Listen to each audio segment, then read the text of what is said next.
आता हा ब्लेंडर आहे. फर्स्ट ऑफ ऑल ब्लेंडर एकदम क्लीन पाहिजे, गरम पाण्यामध्ये वॉश केलेला पाहिजे शॅम्पू टाकून. ब्लेंडर ना कधी पण ओपन केला, तुम्ही बघितलं खराब झाला तर त्याच्यामध्ये फंगस लागलेले असतात.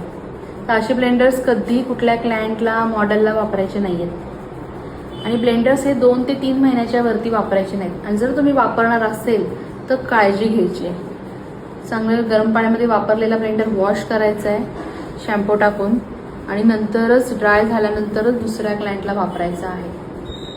स्टरलाइज करा किंवा उन्हात ठेवा तरी पण चालेल, पण कंटिन्यू यूज केलेले ब्लेंडर त्याच्यामध्ये फाउंडेशन सगळं आहे आणि तुम्ही तसाच तो एका क्लायंटपासून दुसऱ्या क्लायंटला वापरतायत तर ते चांगलं नाही आहे. कारण हायजीन खूप महत्त्वाची आहे आपल्या फील्डमध्ये. जर तुमचे प्रोडक्ट हायजीन नसतील, ब्रश हायजीन नसतील तर स्किनला काय होणार, इन्फेक्शन येणार. जर तुम्ही फंगस आलेले जर प्रोडक्ट वापरले, ब्लेंडर्स ब्रशेस वापरले तर स्किनला ॲलर्जी होईल, रॅश येईल, स्किन डॅमेज होईल.